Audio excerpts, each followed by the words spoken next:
2022년 3월 18일 개관한 한운성 기증작품전에 관한 설명을 시작하겠습니다. 한운성 기증작품전의 작품 구성을 보면 1970년 변신부터 시작을 해서 2021년도 꽃 연자까지 몇 개의 소재별 변환을 보여주는데요. 그 소재들을 보면 초기 작품이라고 하는 것에는 앵포르멜 계통의 1970년 작품부터 시작을 해서 이어서 여기에선 빠져 있는데 기하학적 추상이 나타나는 시기가 있고요. 그 다음에 받침목 시리즈가 나타나는 시기가 있습니다. 80년도 초에. 그 다음에 이어서 바로 받침목에서 발전한 것이 매듭이고요.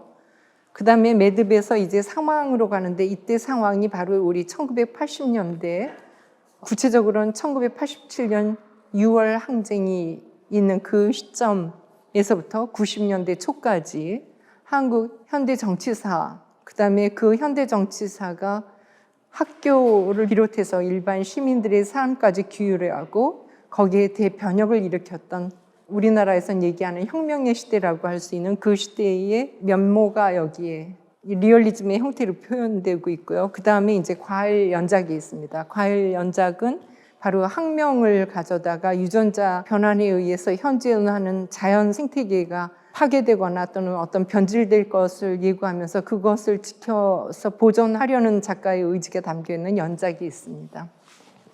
이번 전시장에서 이 방은 사실 한운성이라는 한 작가의 작품 세계에 본류가 어떻게 시작하는지를 보여주는 방입니다. 그 중에서 이 작품은 1970년작이고 1946년 출생인 한운성 선생님에게 있어서 1970년은 서울대 대학원 회화과에 재학 중이던 학생이었던 시절이었어요.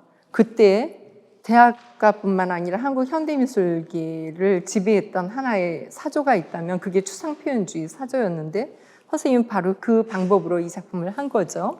앵프루멜 작품이고 물감을 에나멜을 흘리고 그 다음에 이것을 천을 아마 데콜라주를 하신 것 같아요. 그래서 천을 붙였다 떼내는 방법으로 이렇게 평면을 만들었는데 이러한 경향의 작품들의 가장 주요한 관건은 회화가 무엇인가? 회화라는 것은 물감이 덮여있는 이천 평면이다 라는 매체로서의 본질에 다가가려고 했던 작품들인 거죠. 그래서 말하자면 이 작품들도 사실은 리얼리티를 추구했어요. 그때 리얼리티는 뭐냐면 현실에 있는 어떤 현상을 그리는 게 아니라 회화의 본질이 무엇인가라는 걸 규정하는 거죠. 그래서 그 리얼리티를 찾는 거예요. 그리고 물감이라든가 평면이라든가 하는 조건에 충실하려고 하는 이 작품에서 선생님이 시작하는데 이때 선생님이 다른 작가들하고 비교하면 한운성 선생님의 특징이 여기서도 나타나는데 이 시기에 앵포르멜 작가들의 작품은 대개가 무채색이고 어둡습니다. 거의 검은색 조에. 그런데 한운성 선생님은 여기에서도 붉은색 조에 컬러가 있는 작품으로 시작을 하고 있는 걸 볼 수가 있어요. 그러니까 한운성 선생님의 출발점을 볼 수가 있는 거죠.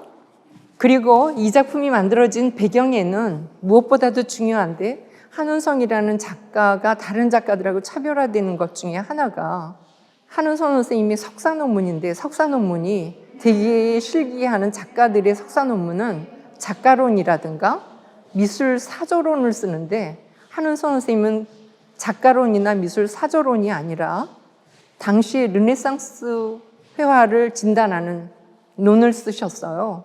그러면서 그 내용에 담고 있는 것이 실존주의라는 철학, 그 당시에 유행했던 실존주의 철학인데 이때 실존주의 철학이라는 것은 여러 사람이 실존주의적인 성향을 보였죠. 키엘케코르라든가 그 다음에 뭐 하이데커 같은 분들도 다 그 경향에 넣는데 사실은 한운성 선생님이 맨 처음에 그 몰입했던 것은 사르트르의 실존주의였던 것 같아요. 사르트르는 실존주의를 휴머니즘이라고 했는데 선생님이 석사 논문에서 쓰고 있는 실존주의에 대한 그 내용을 담고 있는 내용은 뭐냐 하면 르네상스를 예로 들면서 중세라는 기독교 신앙에 의해서 우리 인간이 억압받았던 문제를 얘기하면서 그 억압에서부터 인간의 자유나 해방을 얻을 수 있는 작은 공간이 있었다면 그게 길드 조직이었다. 그 길드 조직 속에 예술가들이었다. 그 예술가들은 자기가 예술 작품의 표현이라는 걸 통해서 사회의 이런 억압적인 조직에서 벗어나서 유일하게 자기의 어떤 표현할 수 있는 통로를 가졌었다는 거에서 가능성을 봤던 거예요. 인간 존엄성의 회복을 하는. 그리고 그것을 20세기에 와서 제2차 세계대전 치르고 난 뒤에 우리가 과학기술을 굉장히 숭배했었는데 과학기술에 의해서 인간이 전쟁에 나가서 죽게 되고 그 다음에 현대 메커니즘이 기계들이 사람을 억압하는 구조를 보면서 다시 인간의 존엄성을 회복할 어떤 방법, 이 소외된 상태를 넘어설 수 있는 그 휴머니즘을 회복할 방법으로서의 그 관점을 갖고 거기에서 예술을 봐요. 그래서 예술이 한 사람의 개인의 자유와 그 다음에 존엄성을 지켜내는 어떤 가능한 태제로 봤던 거죠. 그 사고를 가지고 평생을 이 작품으로부터 시작해서 평생을 다른 작품들에까지 연결해서 가고 있습니다. 그러면 선생님이 이 작품을 만들어갈 때 여기서 보이는 건 뭐 때로는 매듭이었다가 때로는 뭐 사람이 등장하기도 하고 때로는 과일도 등장하는데 거기에서 무슨 인간이 계속 등장하는가 그럴 텐데 인간과 자연과의 관계라든가 인간과 사회와의 관계라든가 때로는 상황의 논리가 되기도 하고 때로는 회화 자체가 되기도 하고 이렇게 하면서 선생님이 몇 개의 변화의 면모를 보여주시거든요. 그러면 그걸 좀 볼까요? 이제 저렇게 우리가 앵포르멜이라는 건 형태가 없다라는 얘기예요. 그리고 저렇게 이제 구체적인 형태가 없죠. 막 뭉개져 있죠. 저게 사람의 모양인데 사실은.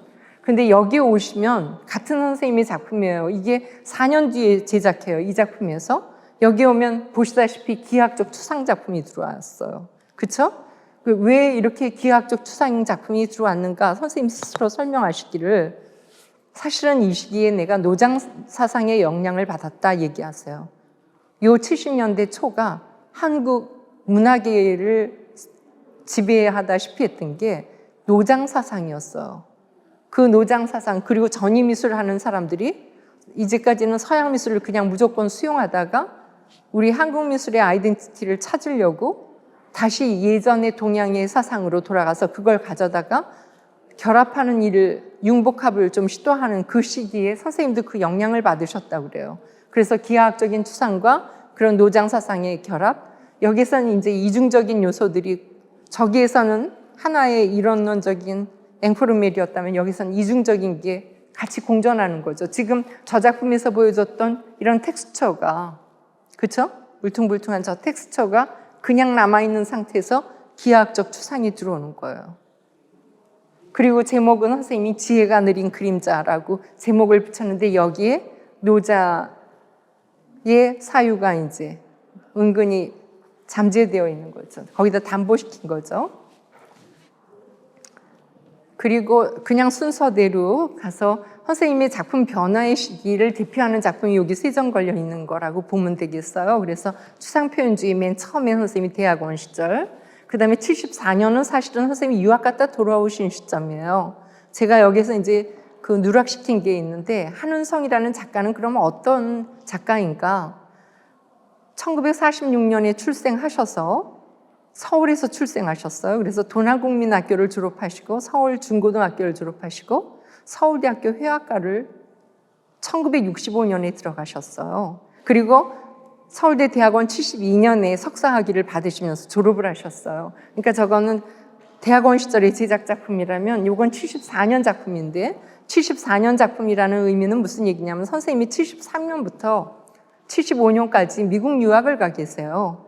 이건 미국 유학지에서 그렸다는 걸 알 수가 있는 거죠.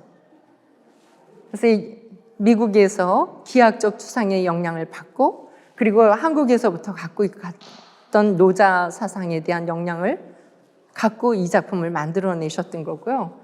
그리고 이 작품은 이제 돌아오셨어요.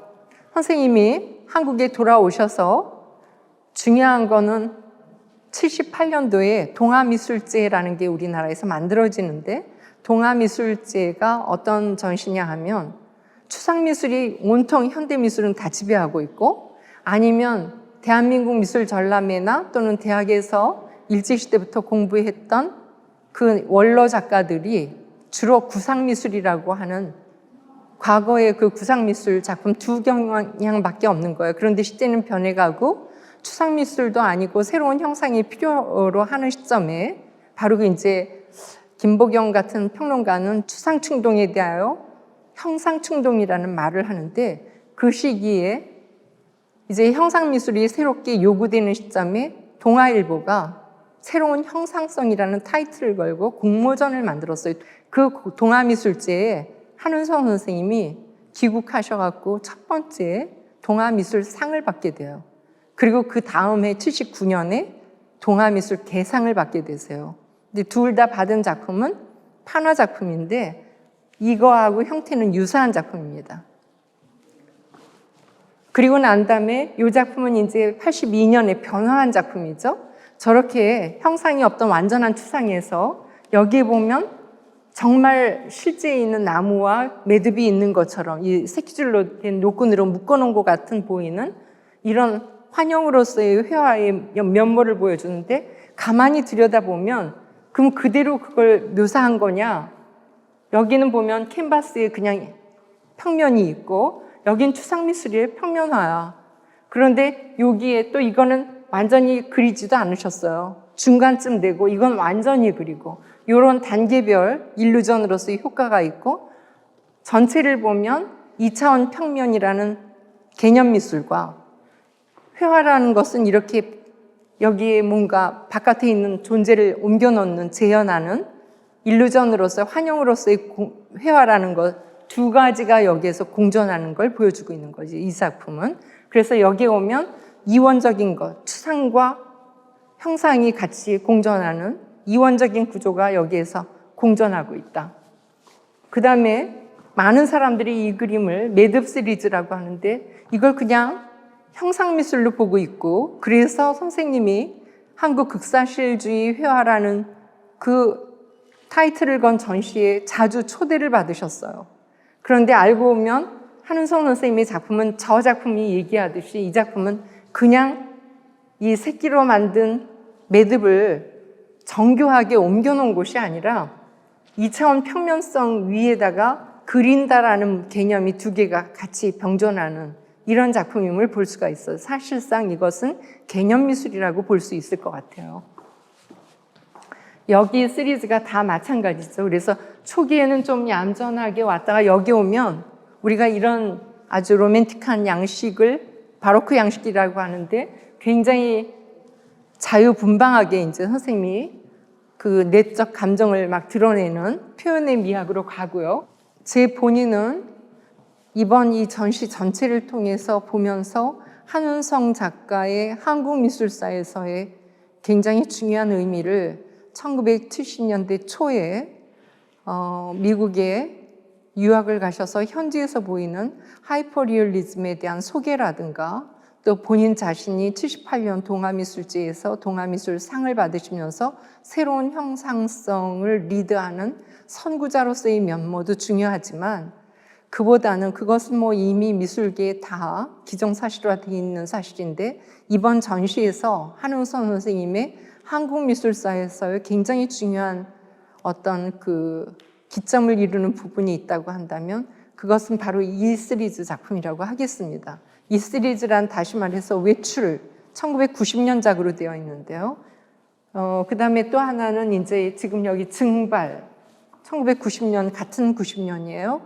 이 시기에 한은성 선생님은 유학을 다녀오셔서 덕성여대 교수로 계시다가 1982년 서울대학으로 가셨는데, 당시 학교는 사회의 그 변혁의 소용돌이하고 맞물리면서 사실은 서울대학이 그 어떤 변혁의 주체가 되다시피 하니까 학생들이 많은 데몬스트레이션을 스스로 거기에 주체가 돼서 가고 현실 참여를 하다 보니까 학생들이 어느 날 자리에 없고 알고 보면 학생들이 사라져버리는 이런 일들이 겪으면서 선생님이 작품을 남기신 거죠.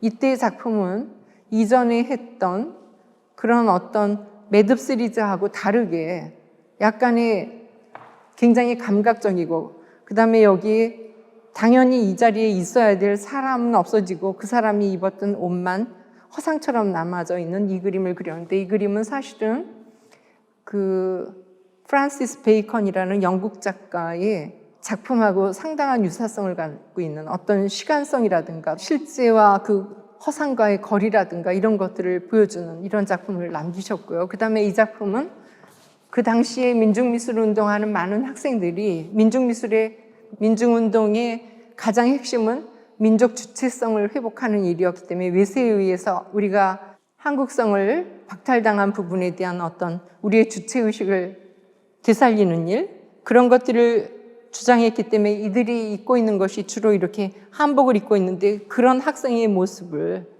여기에 이렇게 담고 있죠. 그런데 이 사람의 어떤 그 앞으로 전진하려고 하는 동적인 모습이라든가 이런 역동성을 몇 개의 흔들리는 이런 형상으로 표현한다든가 윤곽선으로 이렇게 시간성을 보여준다든가, 그 다음에 또 한 가지는 이 사람이 일정 시간 동안 또는 학생이 한 사람이 아니고 여러 군중들이 하는 이런 부분에 대한 걸 화면을 이렇게 작은 화면들을 중첩시키는 방법, 그리고 화면에서의 거리감을 나타내는 방법을 과거의 투시원근법을 쓰거나 하는 게 아니라 화면에 이런 작은 분절된 화면들을 중첩시키면서 깊이감을 나타낸다든가 원근을 나타내는 방법을 취함으로 해서 이 화면에 심연을 만들어내는 일을 하고 있는데, 우리가 이렇게 그림 속의 그림이라든가 또는 문장 속의 문장 같은 이런 전용적인 기법을 우리는 미장압임이라고 하는데, 그 미장압임 기법을 쓰고 있는 것이 한은서 선생님의 이 시기에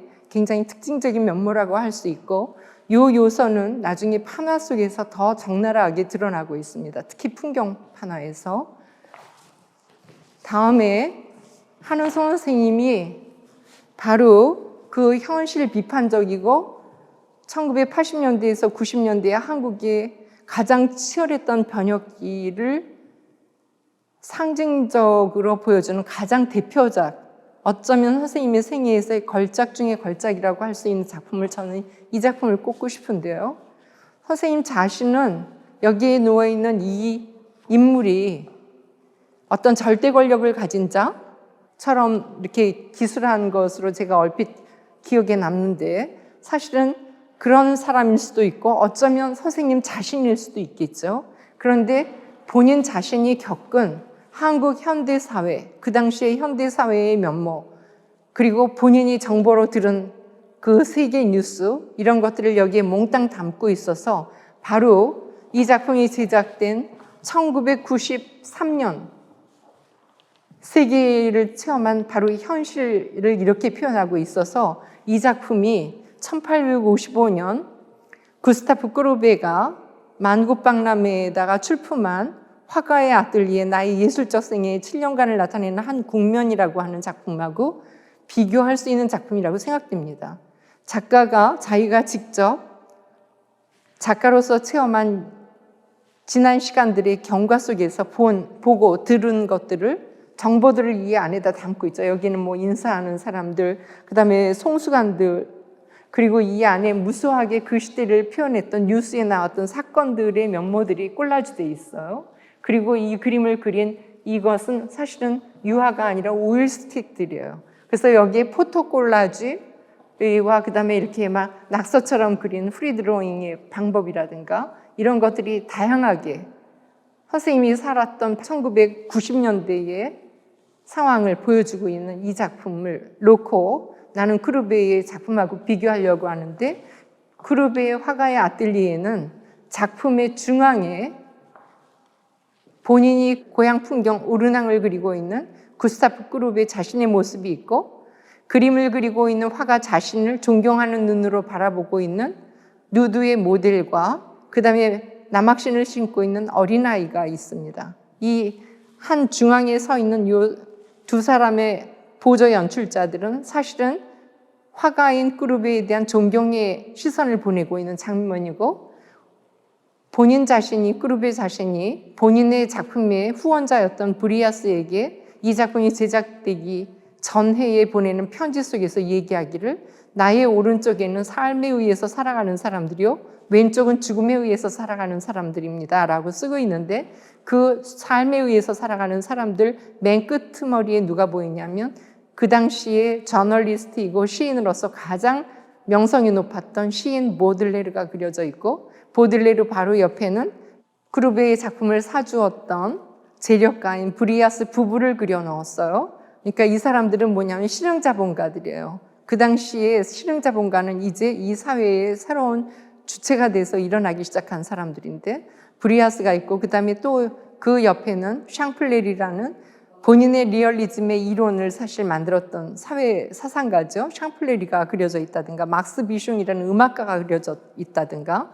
그래서 오른쪽에는 새롭게 떠오르는 직업군 또는 사회적인 어떤 계층을 그려놓고, 왼쪽에는 죽음에 의해서 살아가는 사람들이라는 것은 이제 죽어야 될 또는 과거로 물러나야 될 사람들이나 어떤 상징성을 그려놓고 있는데, 본인의 캔버스 뒤에 아카데미를 지배하고 있었던 것이 낭만주의인데, 낭만주의를 상징하는 모델이 이렇게 걸려 있고요. 그 다음에 그 바로 뒤에 누가 앉아 있냐면 아르헨티나의 농부, 그 전해에 기근으로 이제 굉장히 어려워서 파리 시내에 그야말로 이렇게 거린으로 나앉은 그 아르헨티나 농부 부인을 그려놓는다든가, 그 다음에 사람이 죽고 난 다음에 매장하는 매장 인부라든가, 그 다음에 이미 프랑스 혁명에 의해서 사회 조직의 체계가 변하고 계급사회가 변해서 제1계급이었던 신부라든가, 그 다음에 그 신부와 같이 그런 어떤